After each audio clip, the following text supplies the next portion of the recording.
청취자 여러분, 지금 당장 엄청난 현금 더미 위에 앉아서 사실상 아무것도 안 하는 것처럼 보이는데도 시장에서 가장 복잡한 기술 기업들을 막 가볍게 압도하고 있는 기업이 있다고 한번 상상해 보시죠. 네, 진짜 모순적인 상황이긴 하죠. 그니까요. 2025년부터 지금 2026년 5월 현재까지 거시경제 역풍이 그야말로 무자비했잖아요. 수많은 기술 기업들이 부품 꿈을 안고 상장했다가 인플레이션이랑 고금리라니 현실의 벽에 부딪혀서 완전히 산산조각이 났거든요. 맞아요. 과거의 기술주 성장 공식이 완전히 깨져버린 시기였어요. 시장에 껴있던 거품이 확 걷히면서 투자자들이 더 이상 막연한 미래 비전 같은 거에 돈을 안 쓰게 된 거죠. 네네. 당장의 수익성이나 대체 불가능한 실질적 효용성을 증명해야만 하는 냉혹한 환경이 된 건데 흥미로운 건 이 폭락장 속에서 단순히 살아남은 걸 넘어 시장을 장악한 두 기업이 있다는 겁니다. 아, 서클이랑 코어위브 말씀이시군요. 네, 맞습니다. 서클과 코어위브. 오늘 저희가 이 두 기업이 어떻게 거품 빠진 시장에서 압도적인 실적을 낼 수 있었는지 그 근본적인 메커니즘을 낱낱이 해부해 보려고 합니다. 아주 시의적절한 분석인 것 같아요. 이 두 기업이 놀라운 수익률을 기록하면서 이번 달에도 여전히 가장 매력적인 투자처로 꼽히는 이유는 단순한 운이 아니거든요. 그럼 뭔가요? 이들은 시장이 원하든 원하지 않든 앞으로 경제가 도아가기 위해 반드시 거쳐야만 하는 필수적인 인프라를 장악했습니다. 인프라요? 좋습니다. 그럼 먼저 서클, 티커 심볼 CRCL 이야기부터 시작해보죠. 청취자 여러분, 서클의 주가 그래프를 보면 지금 거시경제 상황이 믿기지가 않아요. 작년 6월에 주당 31달러로 상장했는데 오늘 하루에만 15% 넘게 급등하면서 현재 131달러 선을 기록 중이거든요. 근데 1년도 채 안 돼서 4배 이상 폭등을 한 거죠. 엄청나죠. 서클의 핵심 제품이 USDC, 그러니까 미국 달러와 1대1로 가치가 연동된 스테이블 코인이잖아요. 과거에는 이걸 두고 단순히 카지노의 디지털 칩 같다고들 했거든요. 그렇죠. 1달러 주면 칩 10개 주고 나갈 때 다시 바꿔주는 식이니까요. 네네. 근데 블록체인상에서 이게 실제로 작동하는 걸 보면 카지노 칩이라는 비유는 너무 얄팍하다는 생각이 들어요. 약간 국경이 없고 프로그래밍이 가능한 새로운 금융 프로토콜에 가깝지 않나요? 방금 그 카지노 칩 비유의 한계를 아주 정확히 짚어주셨어요. 카지노 칩은 그 건물 안에서만 유효한 폐쇄적인 시스템이잖아요. 맞아요. 들고 나가면 그냥 플라스틱 쪼가리죠. 하지만 USDC는 인터넷이 연결된 전 세계 어디서나 즉각적으로 작동하는 개방형 네트워크거든요. 서클이 해낸 혁신은 단순한 달러 복사가 아닙니다. 기존의 낡은 은행망에 묶여있던 달러를 인터넷 기본 아키텍처랑 완벽하게 호환되도록 토큰화시켜서 해방을 시킨 거예요. 아, 해방을 시켰다. 근데 여기서 자연스럽게 수익 구조에 대한 의문이 생기거든요. 달러 받아서 코인 발행해 주는데 기존 은행들처럼 송금할 때마다 엄청난 수수료를 뜯어가는 건 아니잖아요. 네, 사용자한테 수수료를 전가하지는 않죠. 그럼 대체 어디서 돈을 버는 걸까요? 제 생각에는 그 담보로 쌓아두고 있는 막대한 달러 현금이랑 미국 국채, 즉 그 준비금을 굴려서 나오는 이자 수익이 핵심일 것 같거든요. 정확합니다. 그 추론이 서클 비즈니스 모델의 가장 강력한 무기를 설명해줘요. 그리고 바로 이 지점에서 왜 최근의 거시경제 상황이 서클한테는 오히려 축복이었는지가 드러나는 거죠. 아, 다른 기술 기업들한테 고금리는 자금 조달 비용을 폭발시키는 치명적인 독이었잖아요. 네, 근데 서클한테는 정반대였어요. 시중에 USDC가 많이 유통될수록 서클 금고에는 막대한 현금이랑 단기 국채가 쌓이거든요. 굴릴 수 있는 돈이 많아지는 거군요. 그렇죠. 금리가 5%대인 상황에서 만약 500억 달러의 준비금을 굴린다고 생각해 보세요. 거기서 발생하는 이자 수익만 가만히 앉아서 연간 25억 달러를 걷어들이는 겁니다. 와, 남들을 죽이는 고금리라는 독약이 서클한테는 회사를 펌핑하는 스테로이드였던 거네요. 맞습니다. 아주 거대한 스테로이드죠. 근데 수요 측면에서 한번 생각해 볼게요. 지금 듣고 계신 청취자님 입장에서는 아니 왜 굳이 코인을 쓰지? 그냥 신용카드나 은행 앱으로 송금하면 되잖아. 이렇게 생각하실 수 있거든요. 충분히 그럴 수 있죠. 선진국 금융 시스템 안에만 있으면요. 저도 스위프티 같은 국제 송금망이 며칠씩 걸리고 비싸다는 건 알지만 그것만으로 이렇게 거대한 수요가 설명되진 않는 것 같아서요. 시야를 글로벌 통화시장 전체로 확 넓혀야 됩니다.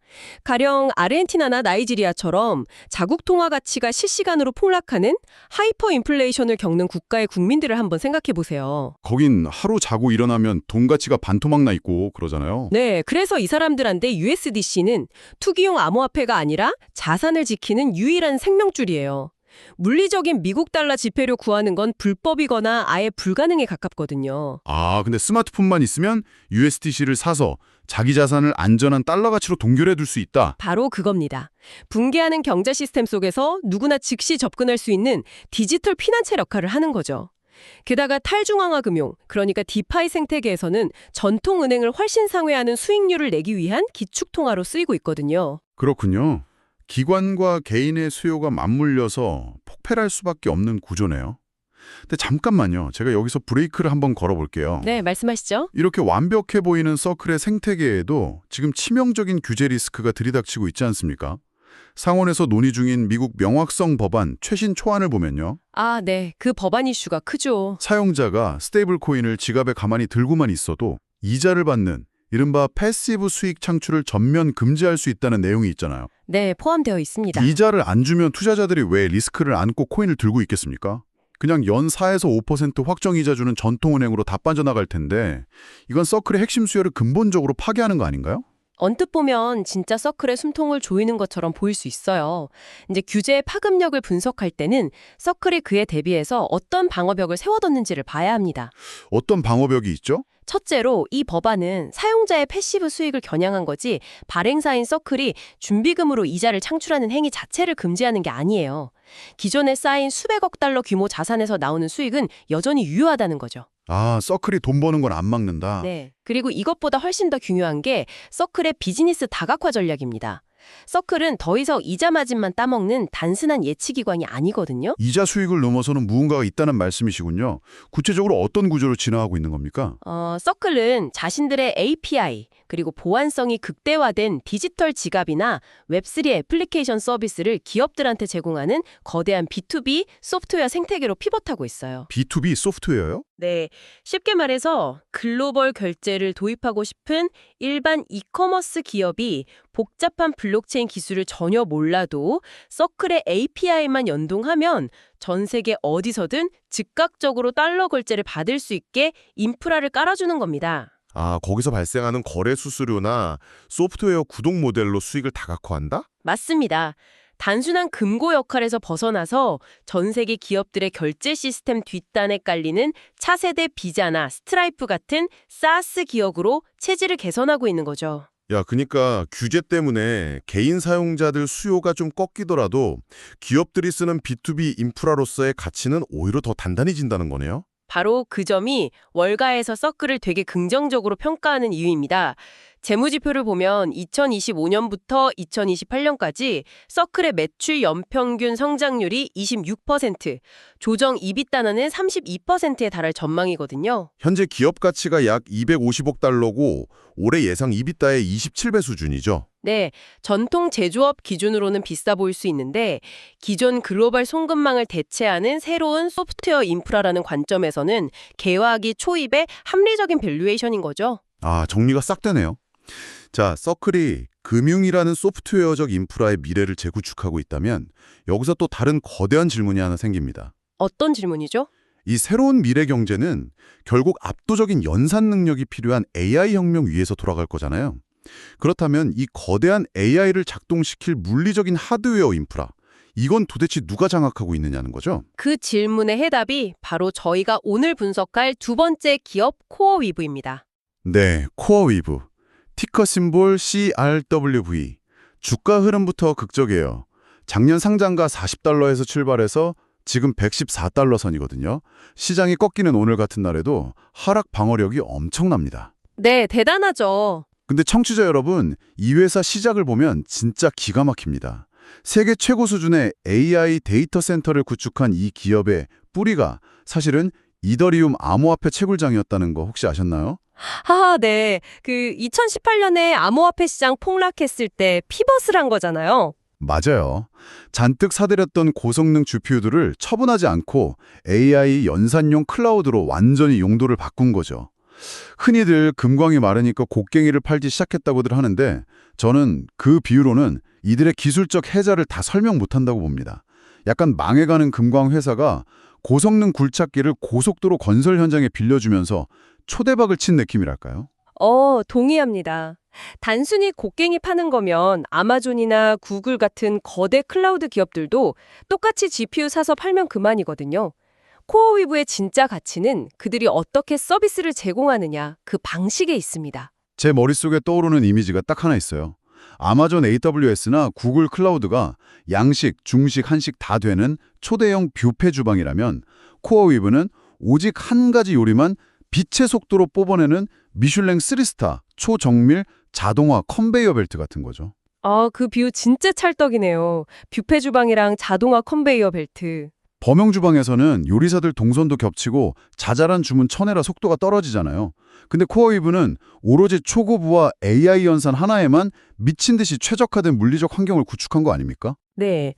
거대 클라우드 기업들이 코어위브를 쉽게 못 이기는 이유가 바로 그 아키텍처 차이 때문이에요. 기존 클라우드는 하나의 서버를 수천 명의 고객이 나눠 쓰도록 고도의 가상화 처리가 되어 있거든요. 자원 효율성은 좋겠지만 지연 시간이 생기겠네요. 맞습니다. 필연적으로 병목 현상이 생기죠. 근데 코어위브는 그 가상화 레이어를 걷어내고 서버 하드웨어에 직접 접근하는 이른바 베어메탈 인프라를 구축했어요. 거기다가 엔비디아의 최상위 네트워킹 기술인 인피니밴드를 결합시켜버린 겁니다. 거대한 AI 모델 학습시키려면 수만 개 GPU가 1초의 지연도 없이 데이터를 주고받아야 되는데 아예 그 막힘없는 고속도로만 쫙 깔아둔 거군요. 그래서 범용 클라우드 플랫폼보다 특정 AI 연산 작업을 최대 35배 빠르게 그리고 비용은 80%나 저렴하게 처리할 수 있는 압도적인 경쟁 우위가 생기는 거예요. 와, 35배 빠르고 80% 저렴하면 고객 입장에선 안 쓸 이유가 없네요. 수치로 나타나는 확장 속도가 그걸 증명하더라고요. 2022년 말에 데이터 센터가 딱 3개였는데 2025년 말 기준으로 43개로 늘었고 25만 개 넘는 최고급 GPU 네트워크로 팽창했습니다. 진짜 폭발적인 확장이죠. 게다가 더 놀라운 건 고객사의 질적 변화예요. 예전에는 마이크로소프트 하나의 매출 의존도가 너무 높다는 비판이 있었는데 최근에 오픈 AI나 메타 같은 거물들이랑 대규모 계약을 줄줄이 따내면서 그 리스크를 완전히 털어냈잖아요. 그 계약들이 얼마나 실질적인 수치로 꽂혔는지 보려면 수주 잔고를 봐야 됩니다. 앞으로 들어올 확정된 미래 매출이잖아요. 2025년 말 기준 수주 잔고가 668억 달러였거든요. 네네. 근데 불과 한 분기만인 2026년 1분기 말에 이 수치가 994억 달러로 폭발합니다. 1년 전이랑 비교하면 무려 4배나 뛴 거예요. 잠깐만요. 99억 달러면 우리 돈으로 130조 원이 넘는 금액이거든요. 기업들이 코어위브, 컨베이어 벨트에 자기들 AI 올려놓고 말 그대로 번호표 뽑고 수조 원대 선불금 걸어두고 있다는 거 아닙니까? 네, 맞습니다. 애널리스트들 전망이 미쳐 날뛰는 것도 이해가 가요. 2025년부터 2028년까지 연평균 매출 성장률이 97%, 조정 EBITDA 성장률이 101%라니 매년 회사 규모가 2배씩 커진다는 거잖아요. 수익성이랑 성장률 지표만 보면 정말 의심의 여지가 없는 완벽한 수준이죠. 현재 기업 가치가 1,040억 달러인데 올해 예상 EBITDA의 14배 수준이면 이건 사실상 폭탄 세일 가격이라고 볼 수도 있어요. 근데 전문가님, 바로 이 지점에서 저는 치명적인 불안감을 느낍니다. 엑셀 시트 위에 숫자는 참 예쁜데 물리적 현실로 돌아와 보자고요. 네, 현실적인 리스크를 봐야죠. 최첨단 데이터 센터 43개 짓고 한 개당 수천만 원 하는 GPU 25만 개를 블랙홀처럼 빨아들이기 위해서 코어위브가 천문학적인 부채를 끌어다 썼잖아요. 네, 막대한 빚을 졌죠. 거시경제는 여전히 살얼음판이고 자본 조달 비용이 막대한데 이 정도 빚을 지고 확장한다는 건 그냥 시한폭탄 안고 뛰는 거 아닙니까? AI 수요가 한 분기라도 꺾이면 이자 부담에 짓눌려서 순식간에 파산할 수도 있는 거잖아요. 아주 날카로운 지적입니다. 코어위브의 그 막대한 부채는 절대 무시할 수 없는 뼈아픈 위험 요소가 맞아요. 근데 이 경영진의 전략은 이 인프라 산업 특유의 규모의 경제와 시장 선점이라는 맥락에서 해석을 해야 됩니다. 아, 시장 선점이요? 지금 AI 연산 인프라 시장은 누가 먼저 제일 크고 효율적인 파이프라인을 까느냐의 싸움이거든요. 코어위브는 현재의 높은 이자 비용을 감수하고서라도 경쟁자들이 도저히 못 따라오는 진입장벽을 세우고 있는 겁니다. 아하, 빚을 내서라도 전 세계 최고 하드웨어를 싹쓸이해서 대마블 쌓에 해자를 만들겠다. 어차피 후발주자들은 지금 GPU 구하지도 못하잖아요. 그게 핵심입니다. 초기 인프라 구축에 들어가는 자본 지출, 즉 카펙스는 진짜 공포스러울 정도로 거대하죠. 근데 일단 데이터 센터 가동이 시작되고 아까 말씀드린 그 99,004억 달러 수주 잔고가 매출로 전환되기 시작하면 그때부터는 마진율이 기하급수적으로 좋아집니다. 규모의 경제가 본격화되는 거군요. 네, 그러니까 지금의 빚은 감당 못할 폭탄이 아니라 미래의 확정된 현금 흐름을 극대화하기 위한 고도로 계산된 레버리지다. 이게 시장의 종합적인 평가인 겁니다. 와, 듣고 보니까 이 두 기업이 어떻게 혹독한 시장에서 거인으로 군림하고 있는지 퍼즐이 완벽하게 맞춰지네요. 청취자 여러분, 오늘 저희가 깊게 파고든 서클과 코어위브의 핵심은 아주 명확합니다. 이들은 무슨 유행 타는 소비자 앱을 만든 게 아니에요. 절대 아니죠. 글로벌 자본주의가 작동하는 돈의 흐름을 소프트웨어로 재구축하고 미래 산업의 뇌가 될 AI 연산 능력을 물리적 하드웨어로 독점했습니다. 다가올 수십 년의 경제를 지탱할 차세대 인프라 그 자체를 지배하고 있는 거예요. 거시경제에 아무리 큰 폭풍우가 몰아쳐도 인프라는 멈출 수가 없거든요. 오히려 위기일수록 더 효율적이고 강력한 기반 시설에 자본이 몰리는 법입니다. 네, 오늘 이 놀라운 인프라 기업들 이면을 살펴보면서 마지막으로 청취자님 머릿속에 강렬하게 남을 화두 하나를 딱 던지고 싶습니다. 오늘 저희가 나눈 논의를 바탕으로 상상력을 조금만 더 확장해 보시면 좋을 것 같아요.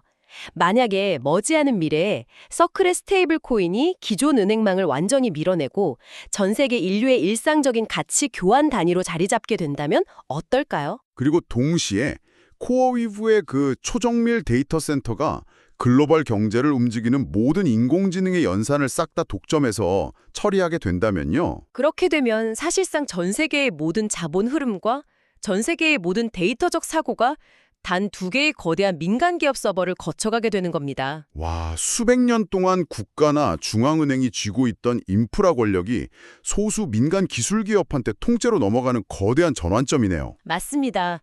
이 민간 인프라 기업들이 국가 권력을 완전히 대체할 만큼 커졌을 때 과연 우리 사회의 근본적인 통제권은 누구한테 넘어가게 될까요? 청취자 여러분의 디지털 지갑, 그리고 여러분의 일상을 지배할 AI의 이면에서 지금 어떤 권력 이동이 일어나고 있는지 한 번쯤 깊게 고민해 보실 만한 주제인 것 같습니다. 네, 기술의 발전이 만들어낼 새로운 권력 구조, 정말 많은 생각을 하게 만드네요. 오늘 깊이 있는 분석 감사합니다. 청취자 여러분, 다음에도 더 날카롭고 흥미로운 주제로 찾아뵙겠습니다.